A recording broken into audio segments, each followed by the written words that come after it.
नमस्कार, स्वागत है आप सभी का। मैं हूं आपके साथ रेशु त्यागी। अगले आधे घंटे मेरे साथ देखिए राज्यों से जुड़ी हुई तमाम खबरें। मध्य प्रदेश के मुरैना में विजय संकल्प रैली को संबोधित करते हुए पीएम मोदी ने कहा कि देश के विकास के लिए स्थिर और मजबूत सरकार की जरूरत होती है और ये मध्य प्रदेश के लोग अच्छी तरह से जानते हैं।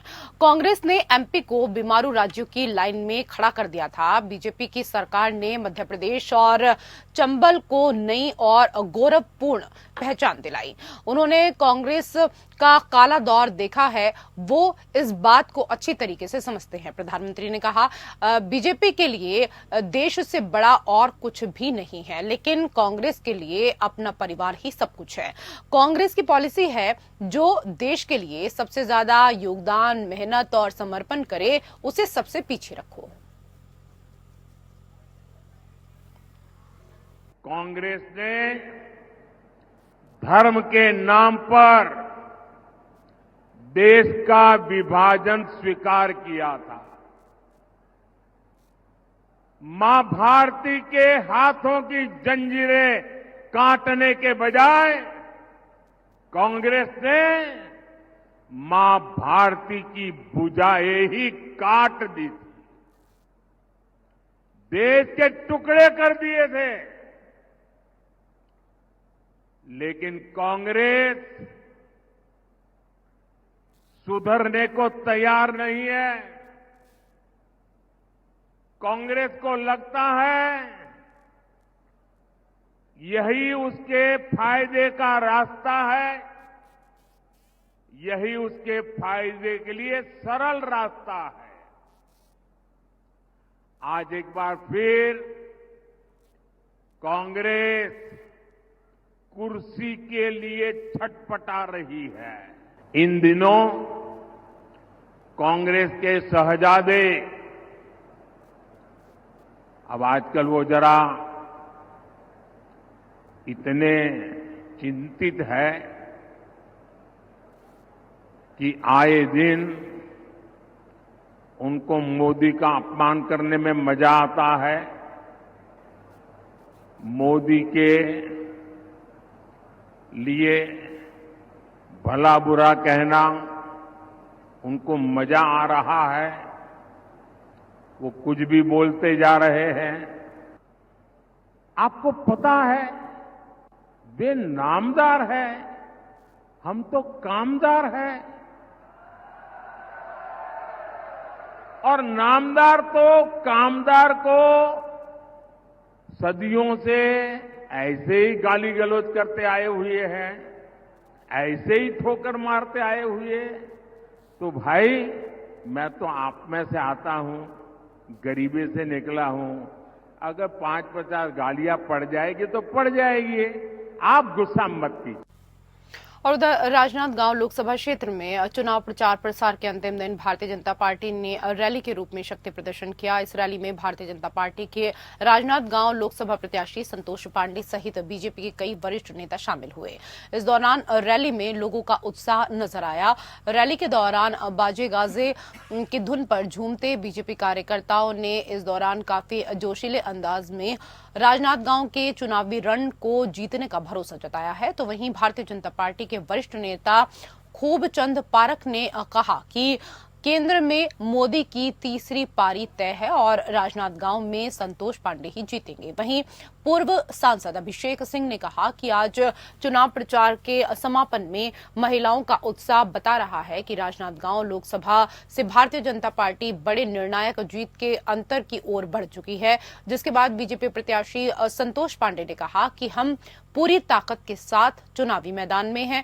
इसमें पूरे संगठन ने काम किया है। शुरुआत में जो जोश और जज्बा प्रचार में था, वही जोश प्रचार के समापन में भी नजर आ रहा है। उन्होंने कहा कि यहां से भारतीय जनता पार्टी जीतेगी, इसमें कोई संदेह नहीं है। शुरुआत भी जब किए थे तो यही जोश और जज्बा था। समापन भी आपने, ये जुनून आपने देखा है कि और छोर पता नहीं था। और हमारी बहनें चिलचिलाती धूप में सड़कों पर कमल छाप का झंडा लेकर के और जिस प्रकार से अपने जोश को दिखाया है, यही वोट के रूप में तब्दील होने वाला है और यहां से भारतीय जनता पार्टी जीतेगी। इसमें कहीं संदेह नहीं। आपके साथ लंबे अनुभव वाले पारस जी, दिनेश शर्मा जी और भी कुछ सुंदर नजारा थे, इनका लाभ तो मिल रहा है। क्या है? मैं बोला आपके साथ लंबे अनुभव वाले चल रहे हैं, पारस जी, दिनेश शर्मा जी, लेकिन 2-3 लोग नजारा चल रहे हैं, कहीं घटना नहीं, हमारे साथ पूरा संगठन है। भारतीय जनता पार्टी राजनांदगांव में पूरा संगठन पूरी ताकत के साथ और लगा हुआ है, उसका परिणाम आप देखेंगे। और उधर कांग्रेस प्रदेश मुख्यालय में कांग्रेस के राष्ट्रीय प्रभारी चंदन यादव ने प्रेस कॉन्फ्रेंस की, जहां चंदन यादव ने बीजेपी के संविधान को लेकर चेतावनी दी। उन्होंने कहा कि 2024 का चुनाव संविधान को बचाने का चुनाव, संविधान जिंदाबाद है और जिंदाबाद रहेगा। जिस तरीके से भारतीय जनता पार्टी 400 का नारा दे रही है, उसी तेज रफ्तार से जब पहली बार बीजेपी की सरकार बनी थी तब कॉन्स्टिट्यूशन रिव्यू के लिए कमेटी बनाई गई थी ताकि संविधान को बदला जा सके। ये ऐसा इसलिए करते हैं क्योंकि उन्हें आरएसएस की विचारधारा को इसमें शामिल करना है। हमारे बड़े विद्वानों ने संविधान को बनाया है जिसमें कई बोली और भाषाएं हैं, जाति, उपजाति, धर्म, एक संविधान है, एक देश है, बायोडायवर्सिटी वाला देश है।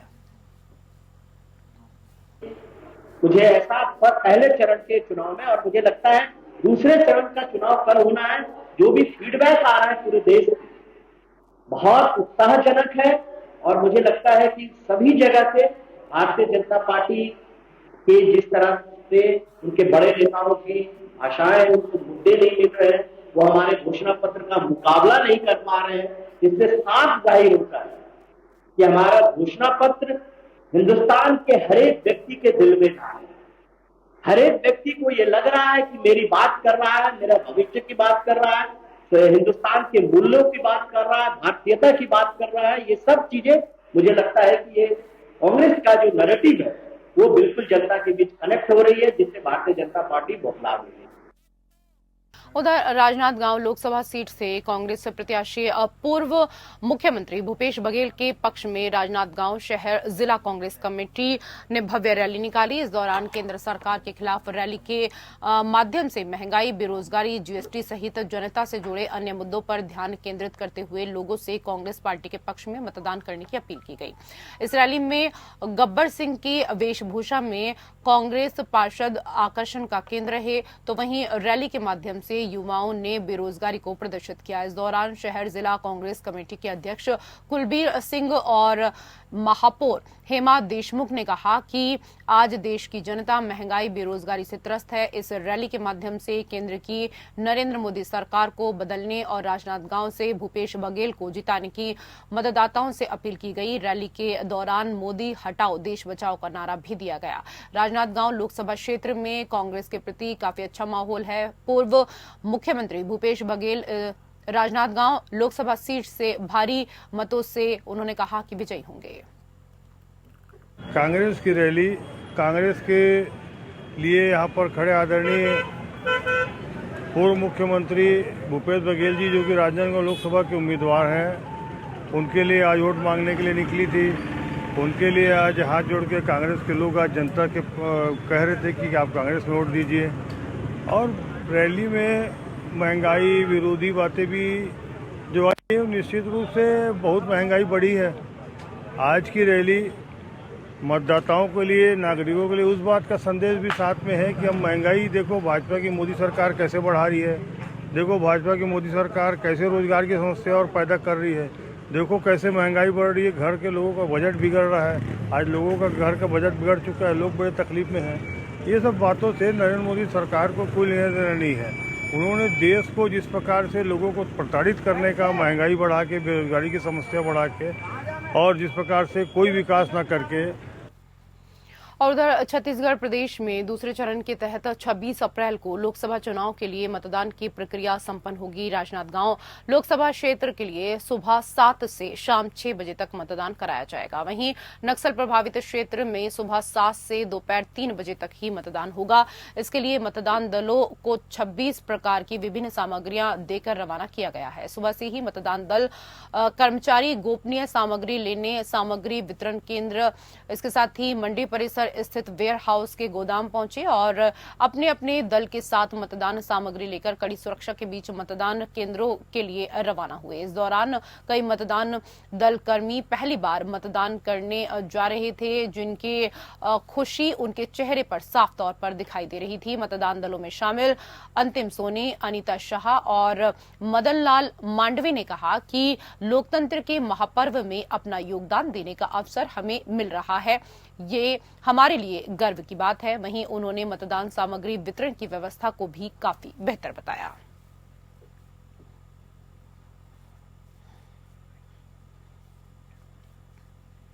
दंतेवाड़ा जिले में 18 माओवादियों ने आत्मसमर्पण की इच्छा जाहिर करते हुए लोन वारोटो अभियान के तहत डीआरजी कार्यालय दंतेवाड़ा में आत्मसमर्पण किया। आत्मसमर्पित माओवादियों को छत्तीसगढ़ शासन ने पुनर्वास योजना के तहत 25-25 हजार रुपए प्रोत्साहन राशि और पुनर्वास योजना के तहत मिलने वाले सभी प्रकार के लाभ प्रदान कराए जाएंगे। इस अभियान के तहत अब तक 177 इनामी माओवादी सहित कुल 738 माओवादियों ने आत्मसमर्पण कर वो मुख्य धारा से जुड़ चुके हैं।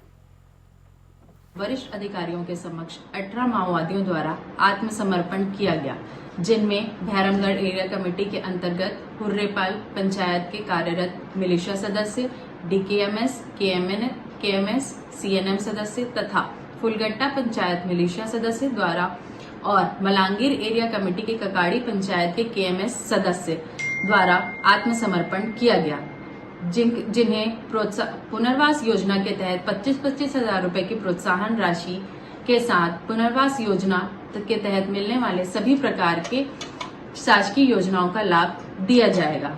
लोन वारोटो अभियान के तहत अब तक 177 इनामी माओवादी सहित कुल 738 माओवादी द्वारा आत्मसमर्पण कर समाज के मुख्य धारा में जोड़ा जा चुका है। उधर वरिष्ठ पुलिस अधीक्षक संतोष कुमार सिंह ने रायपुर पुलिस के समस्त पुलिस राजपत्रित अधिकारियों, थाना प्रभारियों सहित प्रभारी anti crime and cyber unit को आईपीएल क्रिकेट मैच 2024 के सीजन में क्रिकेट मैच के दौरान सट्टा खेलने, खिलाने वालों और इस कारोबार में संलिप्त लोगों की जानकारी लेकर आवश्यक कार्रवाई करने के साथ ही क्रिकेट सट्टा के कारोबार पर प्रभावी रूप से अंकुश लगाने के लिए निर्देशित किया है। इसी क्रम में crime and cyber unit team को सूचना मिली कि सत्कार होटल गली के पास एक व्यक्ति अपने मोबाइल फोन में आईपीएल क्रिकेट मैच के दौरान ऑनलाइन सट्टा खिला रहा है, जिस पर अतिरिक्त पुलिस अधीक्षक क्राइम, उप पुलिस अधीक्षक क्राइम और थाना प्रभारी गंज के व्यक्ति को गिरफ्तार करने के आवश्यक दिशा निर्देश दिए गए, जिस पर anti crime and cyber unit और थाना गंज पुलिस की संयुक्त टीम ने उक्त स्थान पर जाकर आरोपी को पकड़ लिया। वहीं आरोपी की जांच की गई तो मोबाइल फोन में आईपीएल क्रिकेट मैच के दौरान ऑनलाइन सट्टा खेलना पाया गया। पकड़े गए आरोपी से पूछताछ के बाद 4 अंतर्राज्यीय आरोपी सहित कुल 8 सटोरियों को गिरफ्तार किया है, जिनसे पूछताछ भी जारी है। लोकसभा चुनाव के लिए एनसीपी शरद गुट ने अपना घोषणा पत्र जारी कर दिया है। घोषणा पत्र में महिला सुरक्षा के लिए काम करने का वादा किया गया है। साथ में घोषणा पत्र में एलपीजी सिलेंडर की कीमत कम करने का भी वादा किया गया है। राष्ट्रवादी कांग्रेस पार्टी, एनसीपी शरद चंद्र पवार एससीपी ने अपने घोषणा पत्र का नाम शपथ पत्र रखा है। एनसीपी एससीपी नेता जयंत पाटिल ने कहा, हम आज अपना घोषणा पत्र जारी कर रहे हैं। घोषणा पत्र में जो मुद्दे शामिल हैं, हमारे नेता इन मुद्दों को संसद में उठाएंगे। हमारा घोषणा पत्र शपथ पत्र है। महंगाई बढ़ रही है, किसान परेशान है और बेरोजगारी चरम पर है।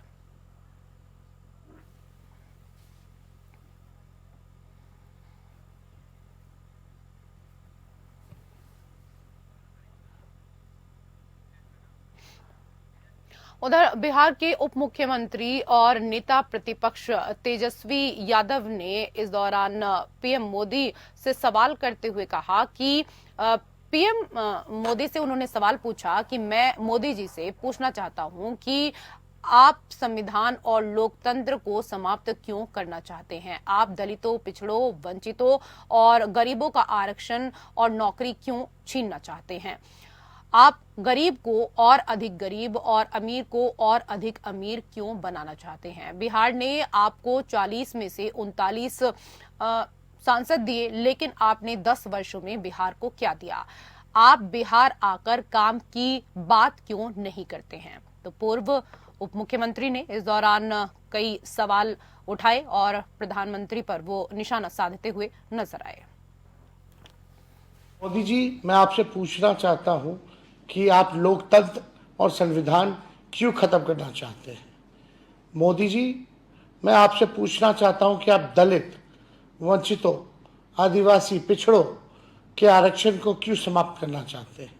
मोदी जी, मैं जानना चाहता हूं कि आपके राज्य में गरीब और गरीब होता गया, अमीर और अमीर होता गया। आप क्या बनाना चाहते हैं? मोदी जी, आपसे पूछना चाहते हैं कि बिहार ने आपको 40 में से 39 सांसद जिताने का काम किया। आपने बिहार के लिए क्या किया, ये हम जानना चाहते हैं। और बिहार में आकर के आप काम की बात क्यों नहीं करते? और उधर 2024 को लेकर बिहार में 26 अप्रैल को 5 जिलों में दूसरे चरण का मतदान होना है लोकसभा का, जिसमें भागलपुर की सीट भी इस दौरान शामिल है। गौरतलब है कि राजनीतिक पार्टियों की तरफ से प्रचार प्रसार थम चुका है। सभी ने अपना दमखम दिखाया। एक से बढ़कर एक शीर्ष नेता अपने प्रत्याशियों के लिए कई वादे करते हुए जनता को रिझाने का कार्य करते हुए नजर आए। अब देखने वाली बात ये होगी कि कौन भागलपुर के सांसद की कुर्सी का हकदार होता है। इस बार पिछले 4 सप्ताह से मतदाताओं को जागरूक करने के लिए भागलपुर के जिलाधिकारी डॉक्टर नवल किशोर चौधरी ने कई जनसभाएं की, कई जागरूकता रैलियां, इसके साथ ही नुक्कड़ नाटक, सांस्कृतिक कार्यक्रमों का भी इस दौरान आयोजन किया गया था, जिसको लेकर भागलपुर के डीआरडीए सभागार ने पूरे बैंड पार्टी के साथ कोतवाली तक एनसीसी, स्काउट एंड गाइड, जीविका दीदी, शहरी क्षेत्र के कई विद्यालयों के बच्चे सहित लगभग हजारों लोगों की तरफ से मतदाताओं को जागरूक करने के लिए रैली निकाली गई थी। कल 26 अप्रैल 2024 को सुबह 7 बजे से शाम 6 बजे तक पूरे भागलपुर में मतदान है। आप देख रहे हैं कि हजारों की संख्या में यहाँ के समस्त बच्चे, नागरिक, हमारे डीडीसी साहब, डीपीआरओ साहब एवं ईओ साहब के साथ समस्त अधिकारीगण, जीविका की दीदियाँ, कई बैंड पार्टी ने सहयोग किया। सभी लोग आम जनों को जागरूक कर रहे हैं। एक ही चीज पे मैं अनुरोध करूंगा, अब ये भागलपुर के प्रतिष्ठा का सवाल है, इसके अस्मिता का सवाल है, इसके गौरव का सवाल है। तो हम समस्त भागलपुर वासी एकजुट होकर के अपने अपने बूथ पर जा करके आप मतदान अपने इच्छा से मतदान जरूर करें, निर्भीक होकर के, निष्पक्ष होकर मतदान करें, ताकि भागलपुर का नाम हम पूरे देश के पटल पे रोशन कर सके कि भागलपुर ने सबसे अधिकतम मतदान किया।